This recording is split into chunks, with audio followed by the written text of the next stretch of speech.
Assalamualaikum warahmatullahi wabarakatuh.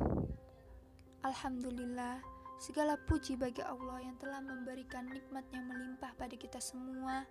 Dan tak lupa salawat serta salam kita curahkan kepada baginda Nabi Muhammad SAW yang telah menjadi suri tauladan bagi umatnya hingga akhir zaman. Kali ini saya akan menyampaikan tentang dua nikmat yang banyak dilalaikan oleh manusia.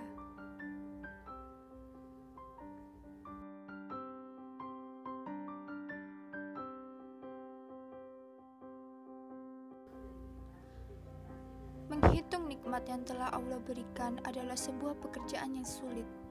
Bagaimana tidak, Allah mengatakan bahwa jika seorang hamba ingin menghitung nikmat tersebut, maka tidak akan sanggup menghitungnya.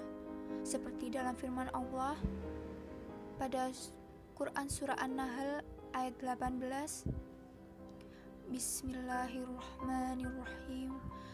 Wa in ta'uddu ni'matallahi la tuhsuha innallaha laghafurur rahim. Yang artinya, dan jika kamu menghitung-hitung nikmat Allah, niscaya kamu tidak dapat menghitung jumlahnya. Sesungguhnya Allah benar-benar Maha Pengampun lagi Maha Penyayang. Quran Surah An-Nahl ayat 18.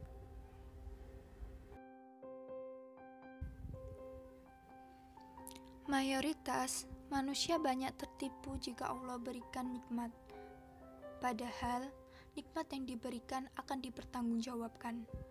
Nabi SAW bersabda, kedua kaki seorang hamba tidaklah berpindah pada hari kiamat hingga ia ditanyai mengenai umurnya, di manakah ia menghabiskan ilmunya, di manakah ia mengamalkan hartanya, bagaimana cara ia mendapatkannya dan ia infakkan, dan mengenai badannya, di manakah usangnya. Hadis riwayat At-Tirmizi Sahih. Ingatlah bahwa 4 hal di atas akan ditanya kelak pada hari kiamat, yaitu umur, ilmu, harta, dan badannya. Oleh karena itu, kita mendapatkan nikmat namun tidak digunakan untuk taat, maka itu adalah musibah.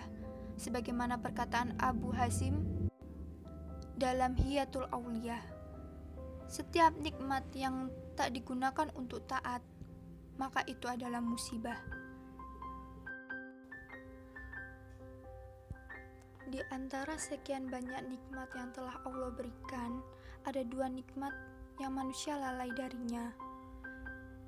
Nikmat tersebut adalah kesehatan dan waktu luang. Sebagaimana sabda Nabi SAW, 2 nikmat kebanyakan manusia tertipu dengan keduanya, yaitu kesehatan dan waktu luang. Hadis riwayat Al-Bukhari.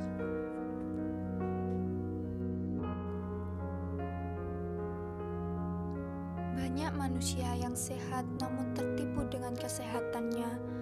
Ia tidak gunakan kesehatannya untuk taat namun untuk maksiat.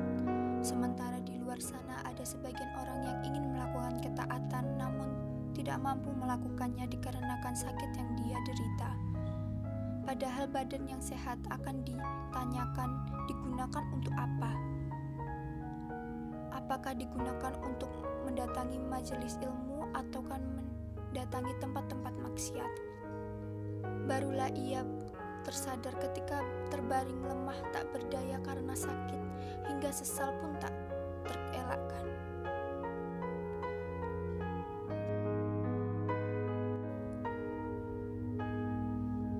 Waktu adalah segala sesuatu yang terus berputar dan tak akan kembali lagi.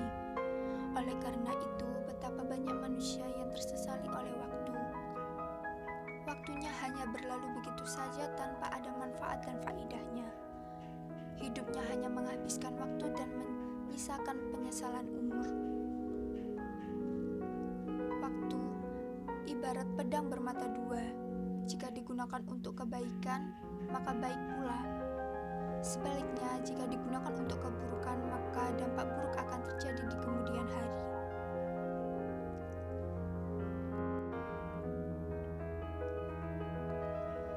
Betapa tidak sebagian orang menghabiskan waktunya untuk maksiat.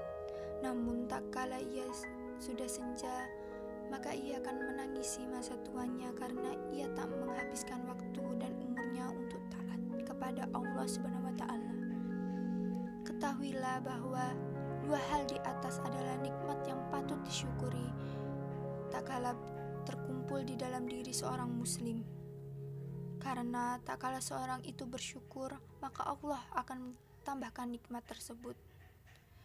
Allah Ta'ala berfirman, dan ingatlah juga tak kala Rabbmu mengatakan, sungguh jika kamu bersyukur, pasti aku akan tambah nikmat kepadamu.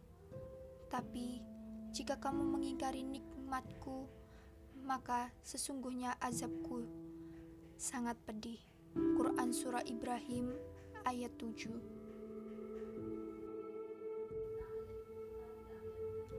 Maka sebagai orang yang beriman, kita harus mulai memperhatikan kesehatan dan mengisi waktu luang dengan kebaikan dan taat kepada Allah Subhanahu wa taala. Baiklah, hanya ini yang dapat saya sampaikan. Semoga bermanfaat bagi kita semua dan kurang lebihnya mohon maaf. Terima kasih. Wassalamualaikum warahmatullahi wabarakatuh.